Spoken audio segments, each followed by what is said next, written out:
everybody will agree to that. and, you know, unfortunately, I do own 7.5 acres there, and that's one thing I did want to bring up, didn't mention it, I think needs to be clarified. I did put up no trespassing signs around my entire property. That was at time when we were trying to figure out which ways were the best ways to resolve the barking. If the dog was picking up somebody's scent, or the dog was picking up kids coming through the yard, a lot of kids cut through there to go to school. A lot of kids on the weekends decide to have their little get-togethers out in the middle of my backyard. It's a big area between Northbridge and myself. So by putting up the signs, it was just another one of those deterrents to try to keep the kids out, not necessarily my neighbors. It wasn't put there for them. I can tell you that based upon the phone calls that I got, it was a direct affront. And I'm sure it was, or he wouldn't have mentioned it, but it was not the reason for it. It was more of a reason to keep the kids and things from coming into the yard, okay? I've had a lot of people walking through that yard, okay? And ultimately, I'm responsible for that area as well. So, it wasn't, I very rarely talk to any of these people. I don't even know them by name. I know a few of them from some of these meetings and from a mediation hearing. Otherwise, I wouldn't know who they are. Mr. Crester, it appears to me that your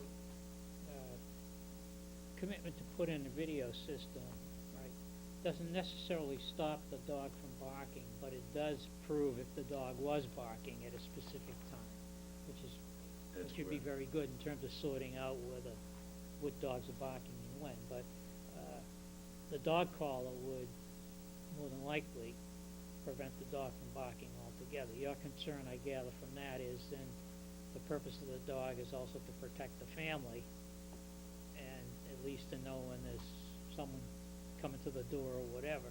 And with the collar on, right, that obviously negates that benefit. But I would question why the dog would have to have the collar on when he's in the house. The reason we did that was because if I am not home, and I'd rather not discuss my travel arrangements in public, I'm not home at certain times where I'm able to put the collar back on him and put it on the proper fit that collar has to go on.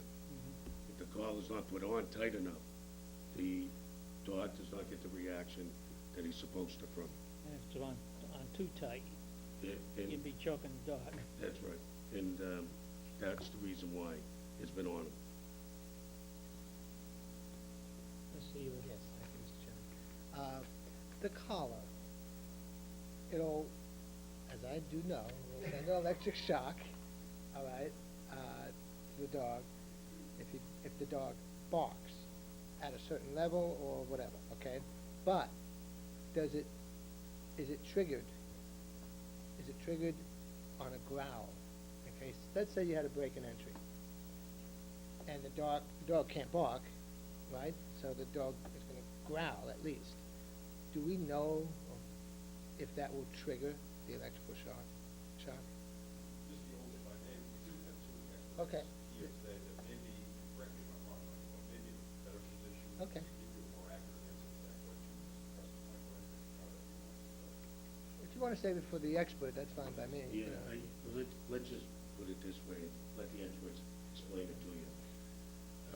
We heard testimony a couple weeks ago that a couple dogs had sores in their necks.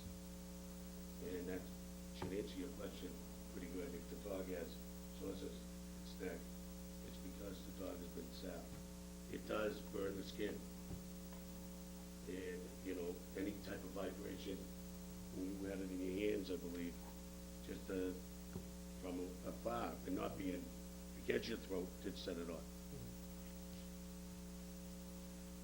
I believe Mrs. Shaughnessy was demonstrating and actually set it off. Mr. Yule volunteered to take the shot. That's what I heard growl. That was Mr. O'Leary. Any other questions for Mr. Presta? One quick point, blessed to have Anthony in front of us. Thank you. Thank you.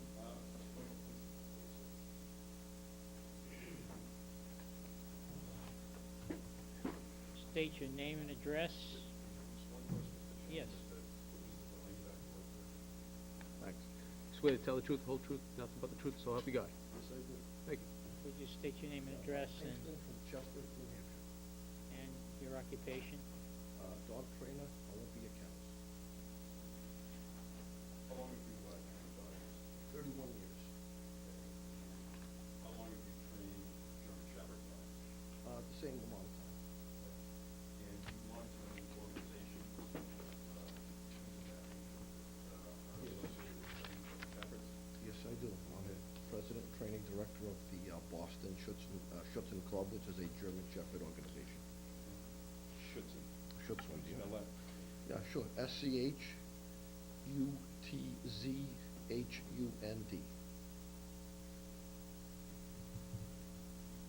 And how long has that club been in existence? 29 years. And your kennel in Chester, New Hampshire, you've run that for 29 years? 25 years at that location. Okay. And during this period of time that you've bred and trained German Shepherds, how many German Shepherds would you say you've trained, bred and trained? Several thousand. Several thousand? I've bred about 180 litters, but of course clients' dogs included several thousand German Shepherds. Now, specifically in relation to Brando, was he born at your kennel? Yes, And you sold him to Mr. Presto? that's right. Okay. Could you tell the board very briefly what your care and training of Brando was, both before you sold him to Mr. Presto and after you sold him to Mr. Presto? Sure. Brando was bred to be a family German Shepherd. There are different types of German Shepherds. Some are bred more for security dogs, canine, guard dog types. But most German Shepherds in this country are bred for family companionship first. And this is what Brando was bred for. And he is that type of dog. All right, so any specific training that you put Brando through?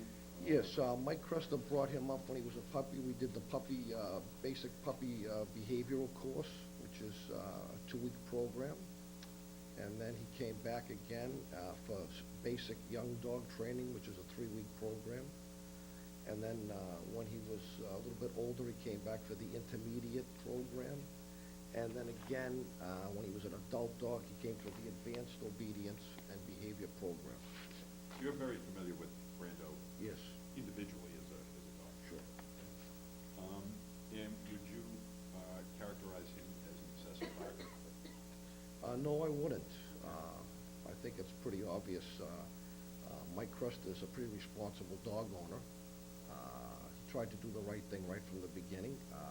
I will state here right now, all dogs, as you know, bark under certain circumstances. Some dogs bark quicker than other dogs do, specifically little dogs. Little dogs tend to be more nervous and bark more excessively. Brando's a big, confident, calm type of German Shepherd, and actually, when we did some testing, what we call to stimulate the dog, suspicious movements, it took a lot, really, to get him to react at all. Dogs have different thresholds of irritability, which makes a dog suitable for certain situations. You certainly wouldn't want to have a guard dog who had a high irritability threshold because he would never go on the alert. Typical, like a big dog, like a Newfoundland type. Little dogs have a very low threshold. They tend to bark excessively. The ideal German Shepherd is a medium threshold dogs. Let's say if it was 1 to 10, a number 5 would be an ideal German Shepherd. Brando's more of a 6 or 7. He's a little bit laid-back type of dog. Right, and that's based on your familiarity with him over a number of years? Yes, yes it is. Now, in connection with some of these recent complaints, Mr. O'Leary picked up the fact that this is undated, but you had occasion to see... This was in October, Brando yeah. back Yes. in September or Just October? beginning of October, yeah. Okay. And could you tell the board what you did with Brando at that time in Sure. response to Mike's request? Sure, Mike had been speaking to me about the situation here, and he brought the dog up, and I put him in a kennel. and we did some suspicious movements in order to agitate the dog. That's what we call it, agitation. And the dog was not very responsive to it. And I said to Mike, this dog does not need any type of bark collar because he's not a barking type of dog. But Mike was very anxious to appease his neighbors and the situation. He said, well, in spite of that, I'd still like to purchase a collar. So we put the collar on him, and I showed him how to use the collar. And I said, if he barks at all, the collar will emit a stimulation to stop the barking. What about if he growls? Well, it depends now. That's a good question. Sometimes it can trigger. It depends on the location of the collar on the neck and the tone.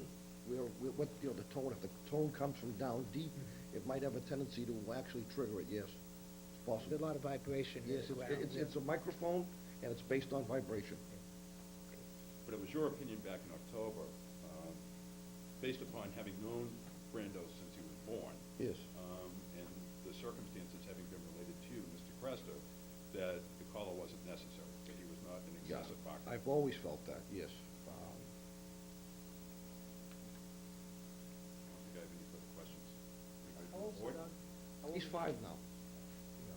His other dog, Shadow, was more, of a different type of German Shepherd, but this particular dog, Brando, is a very calm, laid-back dog. And again, I'm not here to state that a dog would never bark. Any dog will bark under certain circumstances. But it's my professional opinion that this dog is not a watchdog type. He really isn't. He's a very easygoing dog. In fact, the other trainer who was here, which you saw in the video footage, actually tried to get him going by approaching him. And I think almost his senses have been dulled by excessive wearing of the collar, which, in my opinion, just as a dog owner like anybody else in this room and a dog lover, it's borderline, a little bit inhumane to have him wear it all the time. I don't think it's necessary. I think if Mike, if the Cresta family was, I think they're trying to be responsible here, and if there was a problem, especially now, I think they want to work on that. But to leave the collar on the dog all the time,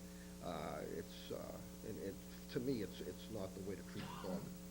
I think if a situation arises, or if there's going to be a party next door, or there's something going on up the street and they need to let the dog out, I think Mr. Cresta would use good judgment and perhaps put the collar on at that time. But to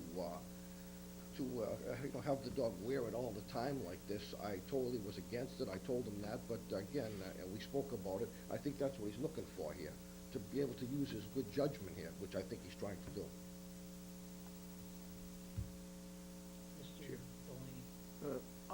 Mr. Cresta suggested there's other options other than the bark collar. Well, I think he meant by the options was the training. We do a lot of distraction training.